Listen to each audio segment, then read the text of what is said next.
जो वेद ने सगुण साकार रूप बताया संसार का, तो ये कैसी पिक्चर है ये? वो तो हम विजुअलाइज कर सकते हैं थोड़ा।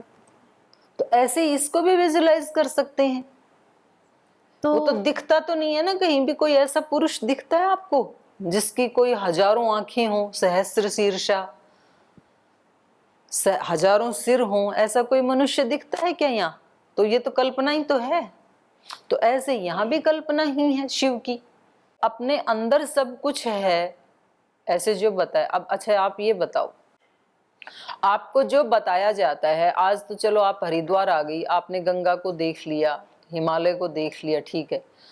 जब आपने ये इसको नहीं देखा था और कोई आपको बताई कि गंगा ऐसे है, वो ऐसे पर्वत से गिरती है नीचे गोमुख से, ऐसे आगे चलती है, तो आपके दिमाग में पिक्चर बनेगी कि नहीं बनेगी? जी बनेंगे। तो उसको जानने के लिए आपको कोई तो पिक्चर बनानी पड़ेगी ना। भले ही आप उसको काल्पनिक कह रहे हैं, पर कल्पना भी तो किसी चीज की ही तो की जाती है उसको समझाने के लिए। मानो मैं आपको समझाऊं, आपने कभी समुद्र देखा है क्या? समुद्र देखा है कि नहीं? देखा है। अच्छा, जिस व्यक्ति ने समुद्र देखा नहीं, अब मुझे उसको समझाना है कि समुद्र कैसा होता है, मैंने देख रखा है, तो मैं कैसे समझाऊंगी? आप ही बताओ।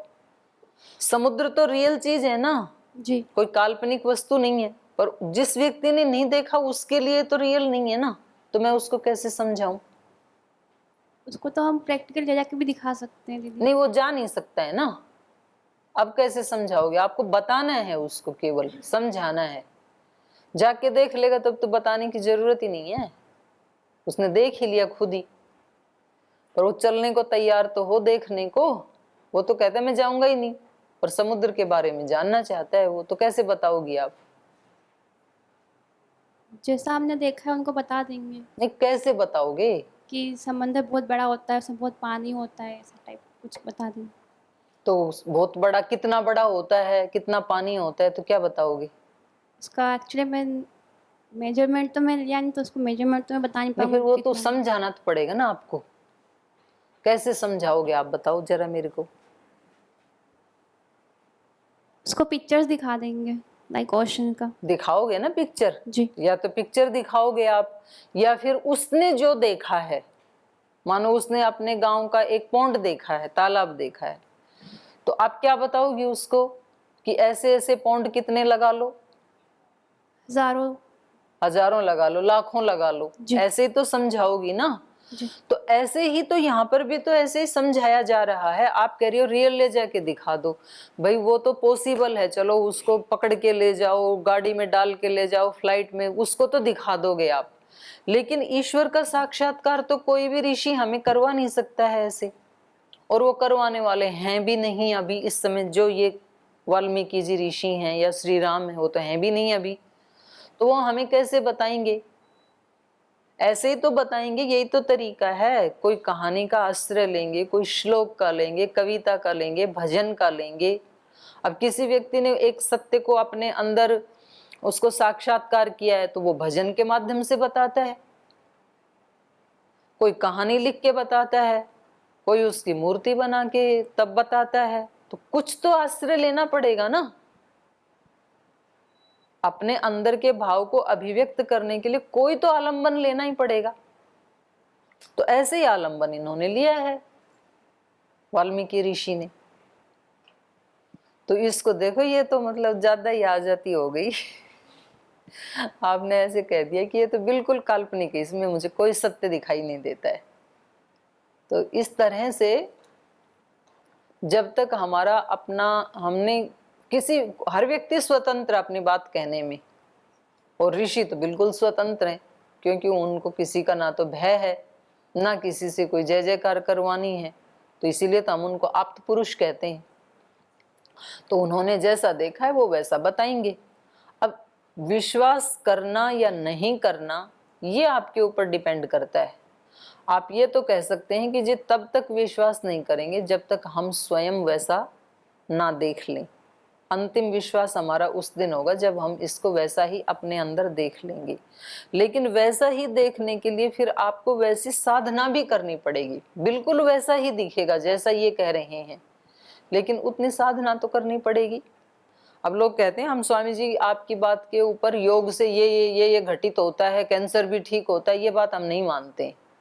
तो महाराज जी कहते हैं ठीक है मत मानो, पर जो मैं कह रहा हूं वैसा करो आप, और फिर यदि घटित ना हो तब आप मेरे को कहना कि हम नहीं मानते। तो करना तो पड़ेगा ना, लेकिन ऐसा तो नहीं हो सकता है कि हम करें भी नहीं और माने भी नहीं, तो फिर उसकी बात को कोई प्रामाणिक नहीं मानेगा। आप कितना भी उसको काल्पनिक कहे जाओ, कितना भी आप योग को गाली देते रहो, कितना भी आप गीता को रामायण को गाली देते रहो, इससे नुकसान किसका होगा? गीता रामायण का नहीं होगा, जिन्होंने देखा उनका भी नहीं होगा, आपका ही होगा। जो कहते हैं योग से कुछ भी नहीं होता है, तो नुकसान किसका होगा? स्वामी जी का तो होने से रहा, क्योंकि वो तो करते हैं योग। जो योग के बारे में बोल रहे हैं उसका नुकसान भी नहीं होगा, जो योग कर रहे हैं उनका नुकसान भी नहीं होगा, स्वयं योग का नुकसान भी नहीं होगा। नुकसान तो उस व्यक्ति का होगा जो कर तो नहीं रहा है और अपने अंदर उसके प्रति एक काल्पनिक नेगेटिविटी भर रहा है। आपकी बात को मैं काल्पनिक कहती हूँ, आपके जो प्रश्न हैं इसको हम काल्पनिक कहेंगे। तो टेक्नोलॉजी, आप ये बताओ, जब मतलब कलयुग में मेरे को तो बड़ा आश्चर्य हुआ जब मैंने उसका इजराइल का देखा कि वो अपने शहर में एक भी उनके रॉकेट को, उसको बम को घुसने नहीं दे रहे हैं। तो भाई उन्होंने तो कोई समाधि भी नहीं लगाई, कोई ऐसी बहुत बड़ी, वहां तक पहुंचने के लिए जितनी उनको साधना करनी चाहिए थी, उनके साइंटिस्ट को, उनके टेक्नोलॉजिस्ट को, उतना उन्होंने किया, तभी तो वो इतना खोज कर पाए। तो इससे आगे भी हो सकती है कोई साइंस, इसमें हमें डाउट क्यों हो? जब वहां तक पहुंच गए तो ये जितने भी जो टेक्नोलॉजी है ना, जो आपको रामायण में दिखाई जाती हैं कि पुष्पक विमान आदि, अभी आज तो जो विमान उड़ते हैं उनको पूरा पैक कर देते हैं, बाहर की इतनी भी हवा नहीं जाती उसमें। लेकिन उस समय के जो पुष्पक विमान आदि हैं वो बिल्कुल ऐसे ओपन है। जरूर कोई ऐसी टेक्नोलॉजी रही होगी और वो अभी भी डेवलप हो रही हैं और आगे और होंगी। तो आज तो साइंस और टेक्नोलॉजी स्वयं इस युग में इतनी ऊंचाई पे पहुंच गई है और वो सारे रिसर्च हो रहे हैं, सर्च नहीं हो रहे हैं। रिसर्च का मतलब ही ये होता है कि एक बार जो सर्च हो गए उसके ऊपर दोबारा सर्च करना, उसको रिसर्च कहते हैं। तो रिसर्च करके करके करके जब यहाँ तक पहुँच सकता है साइंस और टेक्नोलॉजी, और सारी चीज़ें आपको इस छोटे से दिमाग से समझ में आने वाली नहीं है। इसलिए ये मूर्खता मत करना कि हम जहाँ खड़े हम पूर्ण हैं और बस जो हमें समझ में आ गया उतना सत्य है, बाकी सब असत्य, काल्पनिक। तो ये तो हमारे अपने ही अल्पज्यता का परिचायक है, क्योंकि आप तो अपने आप को ही नहीं जानते अभी, तो दूसरों को तो क्या जानेंगे। इसलिए महर्षि रमन यही पद्धति लेकर के चलते थे। उनके पास जाकर के कोई ऐसे पूछता कि जी मुझे तो ऐसे लगता है, बोले पहले जिसको लगता है वो कौन है उसको तो ढूंढ लो। उनकी पद्धति यही थी कि जी मुझे तो ये सब काल्पनिक लगता है, बोले जिसको काल्पनिक लगता है वो कौन है उसको ढूंढो। मैं तो दुखी हो जाता हूँ, बोले दुखी कौन होता है? मैं तो सो जाता हूँ ध्यान में, सो कौन जाता है, कौन सोता है, उसकी खोज करो आप। अब उसको पता नहीं कौन सो जाता है, बोले सो तो शरीर जाता है। बोले शरीर ही सो जाता है, शरीर तो उसी समय भी वैसे ही रहता है, अभी भी वैसा ही, अभी भी सोया हुआ ही है शरीर, तो अब कोई जागा हुआ थोड़ी है। तो फिर बोले जी ये तो मन सो जाता है, आत्मा सो जाती है, पता ही नहीं है पूछने वाले को कौन सोता है। आप में से भी पूछूंगी तो कईयों को नहीं पता लगेगा अभी। और हम रोज सो रहे हैं और रोज जाग रहे हैं, ना तो हमें ये पता कौन जाग रहा है, ना तो हमें ये पता कौन सो रहा है, क्योंकि हमने कभी भी जागरूक होकर के किसी क्रिया को नहीं किया। जब हम पूरा आनंद लेते हुए किसी क्रिया को करते हैं तो वो क्रिया हमारे लिए बहुत नॉलेज के दरवाजे खोल देती है, आनंद के द्वार खोल देती है, पॉजिटिविटी के द्वार खोल देती है। इसलिए आपने देखा होगा आप व्यायाम करते समय भी कितनी एक्सरसाइज करते हैं, क्रिया कितनी होती है, पसीने बहते हैं, लेकिन वो सब बहाने के बाद भी आपको थकान नहीं होती, आनंद मिलता है खेलने के बाद। खेलने के बाद व्यक्ति को फिजिकली बेशक थकान हो जाए, लेकिन मेंटली उसको खुशी मिलती है खेल करके, क्योंकि कितनी ज़्यादा आपने एक्सरसाइज की, कितना पसीना बहा, तो आपको तो निढाल हो जाना चाहिए था, आप फिर अगले दिन खेलने के लिए तैयार हो जाते हो और खेल करके आपको आनंद मिलता है। क्यों क्यों मिलता है आपको खेल के आनंद? ये तो आपका रोज का अनुभव है, जरा आप ही बता दो, फिर मैं बताऊंगी क्यों मिलता है। पहले तो आप अपनी अनुभूति बताओ, आपको क्यों आनंद मिलता है खेलने के बाद? दिन भर सारा पढ़ पढ़ के बैठे रहते हो कक्षा में, कुछ नहीं करते, बोलना भी नहीं है, बोल भी मैं ही रही हूं। आप लोग क्यों थकते हो पूरे दिन भर? दिन भर थक के फिर शाम को जब खेलते हैं ग्राउंड में तो बोले हाँ अब बिल्कुल फ्रेश हो गई, तब आनंद आता है। तो खेलने में आनंद क्यों आता है बताना जरा, क्या अनुभूति है? सक्रिय तो होते ही हैं, वो तो ठीक है, आनंद क्यों आया सक्रिय होने में? मैं आपको खेत में वो लावणी काटने के लिए लगा दूं, सक्रिय तो वहां भी है, तो वहां आनंद नहीं आएगा आपको, और खेल में आनंद आता है। क्यों? हाँ जी योगेश जी, क्या अनुभूति है? हैं? टेंशन फ्री होते हैं, अच्छा, और हैं? खुद के मन का हो रहा है क्यों रुचिकर है, वही तो पूछ रही हूँ। तो आप आसपास हैं, जो भी 3-4 उत्तर आपने दिए हैं, क्योंकि खेल के समय आप खेलते ही हैं, बाकी जगह ध्यान नहीं है आपका, पूरे के पूरे खो जाते हैं उसमें, आप पूरे के पूरे आप वही हैं, और आपको उस समय याद नहीं आता कि हमने योग दर्शन याद किया, कि न्याय याद नहीं किया, कि वैशेषिक नहीं किया, कि कौन सी टेंशन है, कि इतना भी याद नहीं रहता कि सुबह पैर में चोट लगी थी, कुछ याद नहीं रहता उस समय। आप पूरे की पूरी आपकी ऊर्जा वहां फोकस है, और जहां व्यक्ति पूरे का पूरा फोकस है, जागरूक है, अवेयरनेस के अंदर है, वो खेल रहा है, बस इतनी अवेयरनेस है उसमें, वहां व्यक्ति को आनंद आता है। अभी ये जो पाठ आप सुन रहे हो ना मेरे से, रामायण, ये आपके सिलेबस में लग गया, इसलिए आप ऐसे बैठे हो। और यही पाठ यदि आप बाहर की पुस्तकें पढ़ते, स्कूल कॉलेजेस की, और वहां से फिर आपको 1 घंटा कहीं सत्संग करवाने के लिए ले जाया जाता और वहां कोई रामायण सुनाता आपको, तो बड़े रिलैक्स होके आते आप, क्योंकि वो आप आनंद के लिए वहां पर गए थे, आनंद लेने के लिए, और सिलेबस में लग गया तो ये हमारे लिए एक बर्डन हो गया। जिस काम को हमने बर्डन समझ लिया वहां से आनंद नहीं आएगा, और जिस काम को हमने आनंद के लिए समझ लिया वहां हमें थकान नहीं होगी। जो लोग कथा में जाते हैं उनको थकान नहीं होती है, फ्रेश होके आते हैं, और वही कथा यहां सुनाई जा रही है तो थकान होती है। इसलिए महापुरुषों ने जो अलग से ध्यान किया सो तो किया, ध्यान का मतलब होता है बाकी चीजों से कट ऑफ होना, अपनी चेतना को बस वहीं फोकस करना, किया वो तो किया, बाकी समय में जब जो काम किया वो उसी के ऊपर फोकस हो गई, माने हर काम को भी उन्होंने ध्यान बना लिया, इसलिए उनके लिए पूरा जीवन ही एक खेल बन गया। इसलिए उनके खेल को हम लीला बोलते हैं, कृष्ण लीला, राम लीला। राम के जीवनी का आज जो ड्रामा भी किया जाता है तो उसको क्या बोलते हैं? रामलीला। वो एक खेल रहा है, पीछे देखो अपना उदयन वो लेके हाथ में, उससे खेल, पीछे से तोड़ लिया, तोड़ डाला उसको, अपने आप टूट गया, दिखाना,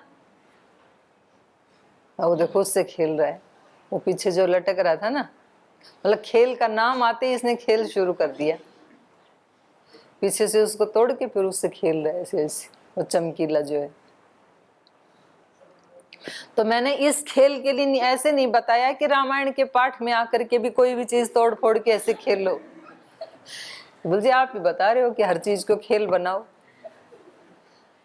इसको पढ़ते हुए खेल खेल जैसे रहना, ऐसे मैंने बोला है। इसको खेल बनाने, नहीं तो कोई अपनी पेंसिल उछालेगा यहाँ पे, कोई अपने उसको बजाएगा, कोई अपनी किताब को ऐसे करेगा, तो फिर तो मतलब मेरी मुसीबत आ जाएगी यहाँ पे। तो ऐसे नहीं करना, ऐसे नहीं बताया मैंने ये बताया महापुरुषों ने जब जो काम किया उसको खेल जैसे समझा उन्होंने, तो उनका पूरा जीवन ही, जैसे खेल में आपको आनंद मिलता है 1 घंटे, ऐसे उनको हर काम करते हुए आनंद मिला। और इतनी ऊर्जा बच गई उनकी जो हमारी फालतू में वेस्ट होती है, और इसीलिए हम कोई बड़े काम कर नहीं पाते हैं, क्योंकि हमें बर्डन वाले काम करने पड़ते हैं 18 घंटे, 14-18 घंटे, और रिलैक्स वाला काम हमें मिलता है मुश्किल से आधा घंटा खेलने के लिए या ध्यान करने के लिए, तो वो तो फिर बहुत कम पड़ गया ना। तो इसलिए हर रोज ये ही बताया जाता है यहाँ रामायण में कि हर काम को ही आप आनंद बना लो, आप अपने चित्त को एकाग्र कर लो कि हर चीज में आनंद मिलने लगे। जब जो कर रहे हो तब वहां पर ही रहो। खाना खाते समय खाना ही खाओ, पढ़ाई करते समय पढ़ाई ही करो। अब बैठे तो आप यहाँ हो और आपका ध्यान जाए रसोई में या खेल के मैदान में, तो कोई दोनों में से एक काम भी नहीं हो पाएगा। तब पढ़ाई तो इसलिए नहीं होगी क्योंकि आपका मन यहाँ पर नहीं है, और खाना आप इसलिए नहीं खा पाओगे क्योंकि आप वहां हैं ही नहीं, आप तो यहाँ बैठे हैं। तो आदमी की दिक्कत यही तो है, जब ऑफिस में रहता है तो घर की याद आती है और घर का वो काम करता नहीं है, तब बच्चों की याद आएगी, बीबी की याद आएगी, और जब उनके पास आता है तब ऑफिस की याद करता है। तो दोनों ही काम नहीं होते हैं और ना ही थकान मिटती है, क्योंकि वहां भी आधे अधूरे मन से बैठा है। जब ऑफिस में है तो उसका व्यक्तित्व, उसका अस्तित्व पूरा नहीं है, वहां मन तो है ही नहीं, इसलिए ऑफिस के काम में क्या निहाल करेगा।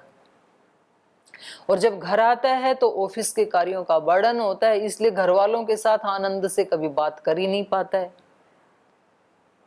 क्योंकि वो वहां है ही नहीं, उसका माइंड तो ऑफिस में है।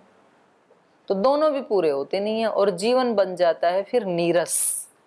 फिर कहीं और खोज करता है, कहीं कोई सत्संग, कोई गुरु, कोई संत, कोई महात्मा, फिर वहां जाता है तो उसको वहां भी बोले ये सब काल्पनिक है, यहाँ लोग नाच रहे हैं, नचा रहे हैं, हंस रहे हैं, हंसा रहे हैं, कहानियां सुना रहे हैं, भ्रमित कर रहे हैं, वहां भी उसका मन नहीं लगता है, तो फिर तो कहीं भी नहीं लगेगा। तो आप इस बात की चिंता ना करें कि हम जो कर रहे हैं भगवान जी को क्या पता लगेगा। विश्वामित्र जी जो तप कर रहे हैं उसका भी भगवान जी को पता है, वशिष्ठ जी कर रहे हैं उसका भी पता है, बाकी के लोग कर रहे हैं उसका भी पता है, और पूजा क्या कर रही है उसका भी पता है। भगवान को सबका पता है। वो भगवान बाहर भी है और हमारे अंदर भी है। ईश्वर सर्वभूतानां हृदयेषु अर्जुन तिष्ठति, हम सब के हृदयों में है वो। तो हम जो भी कर रहे हैं और किस भावना से कर रहे हैं, हमें क्या चाहिए, उसको भी वो जानता है। उस दिन भी जानता था शिव जी, शिव मतलब कल्याणकारी। उस दिन भी वो जानता था कि विश्वामित्र किस भाव से तपस्या कर रहे हैं, उनको क्या चाहिए, तो वो उनको दिया। आज भी हम किस भाव से साधना कर रहे हैं, प्रार्थना कर रहे हैं, पुरुषार्थ कर रहे हैं, पढ़ाई कर रहे हैं, आज भी वो शिव जानता है, और हमें वो ही उपलब्ध होगा जिस भाव से हम कर रहे हैं। और ये सबके लिए उतना ही सत्य है। ये सारी प्रकृति, ये सारा अस्तित्व, सारे अस्तित्व में कुछ दिखने वाली शक्तियां हैं, कुछ न दिखने वाली अदृश्य शक्तियां, वो दिखती नहीं है हमें, लेकिन वो हमारी बात सुनती हैं और वो हमारी प्रार्थना भी सुनती हैं, और जितनी हमारी पात्रता है उतनी हमारी हेल्प भी करती हैं, भले वो नहीं दिखती हैं।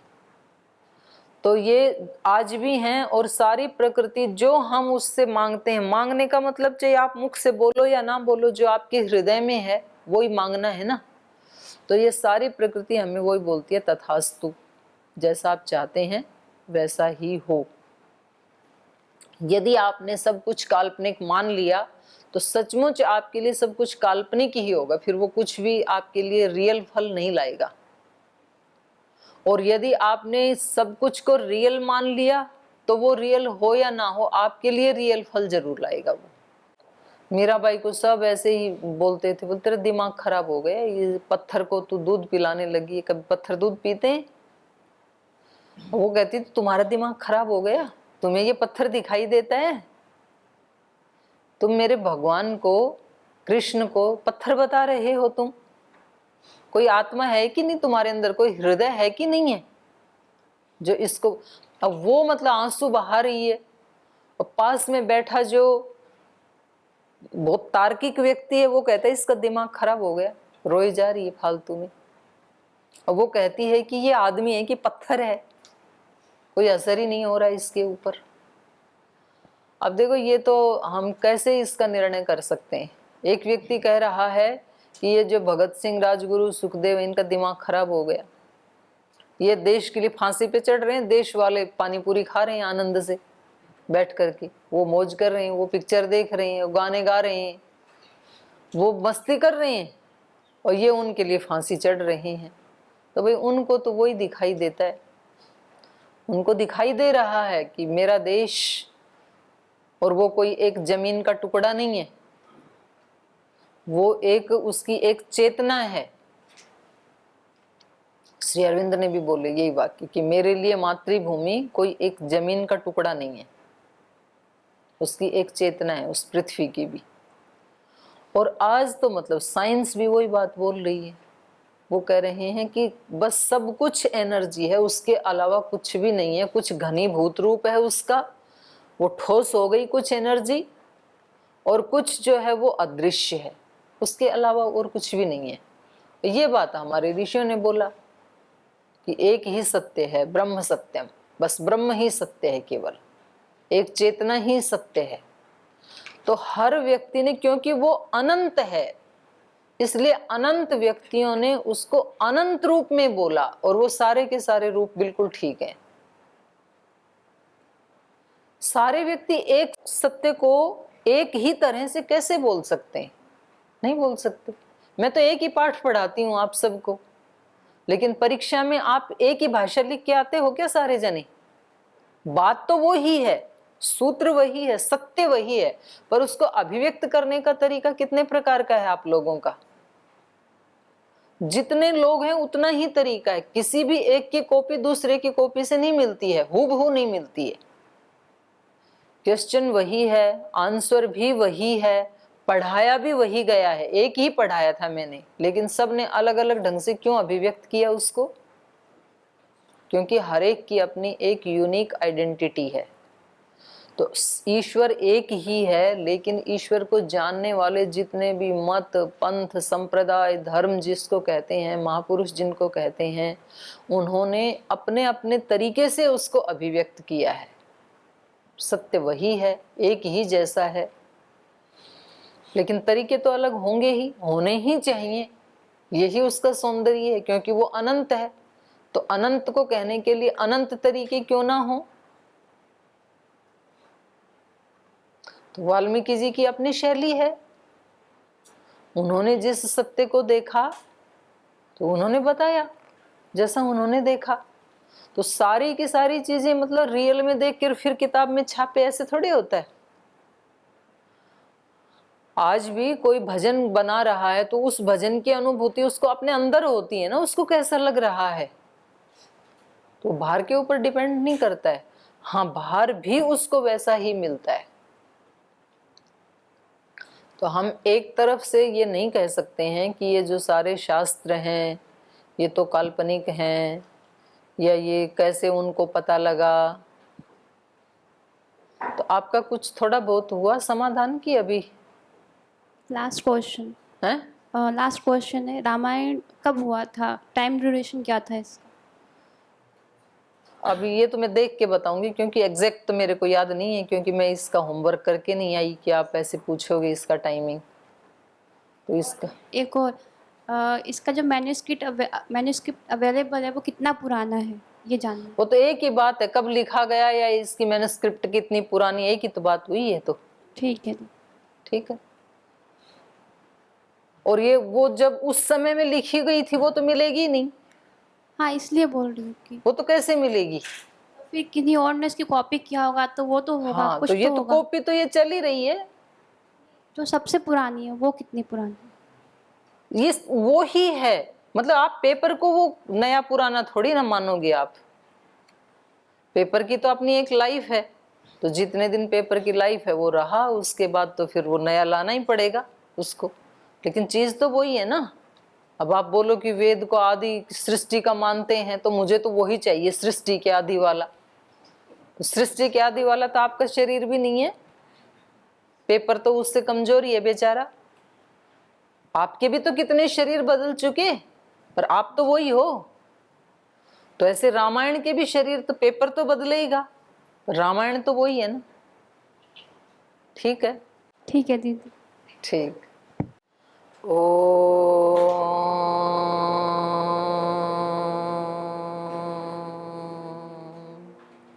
शांति शांति शांति। श्री गुरुभ्यो नमः। तू ही माता, तू ही पिता है, तू ही माता, तू ही पिता है, तू ही बंधु, तू ही सखा है, तू ही बंधु, तू ही सखा है, तू ही है करुणा निधान। हे राम, हे राम, हे राम, हे राम। तू अंतर्यामी, सबका स्वामी, तू अंतर्यामी, सबका स्वामी। तेरी चरणों में कोटि प्रणाम। हे राम, हे राम, हे राम, हे राम। तू ही दुख त्राता, विश्व विधाता, तू ही दुख त्राता, विश्व विधाता। तेरी शरण में है विश्राम। हे राम, हे राम, हे राम, हे राम। तू ही माता, तू ही पिता है, तू ही बंधु, तू ही सखा है, तू ही माता, तू ही पिता है, तू ही बंधु, तू ही सखा है, तू ही है करुणा निधान। हे राम, हे राम, हे राम, हे राम, हे राम, हे राम। ओम श्री गुरुभ्यो नमः।